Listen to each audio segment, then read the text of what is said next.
Have you ever lost a pet and felt a silence so heavy it followed you through every room? That empty corner, that sound that never came back. And maybe, deep inside, a question you were afraid to ask out loud. Where are they now? Did God take them? Do they still exist? Somewhere? Today, we're going to explore what the Bible actually reveals and what it gently hints about animals, the soul, and eternity. And if you're watching this, it's not by accident. Part 1. Animals are part of God's design. Animals were never created by accident. From the very beginning, they were part of God's intentional design. In Genesis 2:19-20, God brings the animals to Adam, not randomly, but relationally. Adam names them. And naming in the Bible is not mechanical. It's spiritual. It recognizes identity, purpose, and meaning.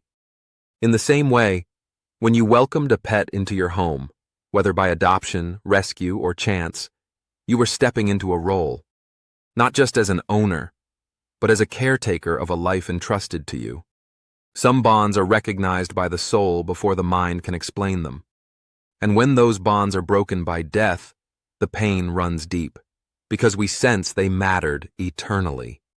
Part 2. Do animals have a soul?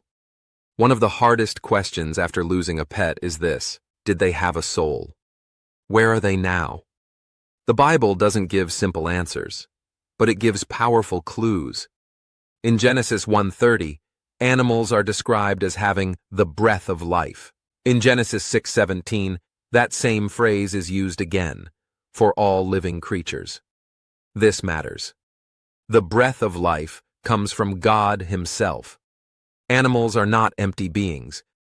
They are animated by divine breath. Yes, humans are uniquely created in God's image. Genesis chapter 1:26-27. But uniqueness does not mean exclusivity. Just because animals are different doesn't mean they are forgotten. If God placed His breath in them, would He not also care about their destiny? God does not create in vain. And what begins with divine love is never meaningless. Part 3. Will animals be in heaven? The Bible never directly says, your pet will be waiting for you in heaven, but biblical silence is not denial.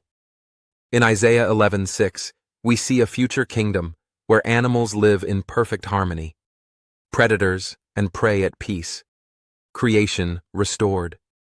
And in Revelation 21, God promises a new heaven and a new earth. Not an escape, but a restoration. If God restores all things, why would He exclude the creatures who reflected His faithfulness and touched our hearts with pure love? God doesn't do half restorations. He redeems completely. Part 4. Stories that defy logic. There are stories that theology alone cannot explain. A dog in Argentina who guarded his owner's grave for over 10 years. A cat in France who detected cancer before doctors could. A dog in Mexico who saved a child moments before an earthquake. Instinct? Or something deeper? Perhaps God placed a sensitivity in animals, a quiet language of protection, loyalty, and love, a purpose that goes beyond what we can measure. And if they fulfilled such sacred roles here, who's to say they are forgotten there? Part 5. God sees your pain. Some people say, it was just an animal, but God never says that. In Matthew 10:29, Jesus reminds us that not even a sparrow falls without the Father knowing. If God sees the sparrow, how could He not see your grief? Love always leaves an eternal mark. And the love you shared mattered, to you and to God.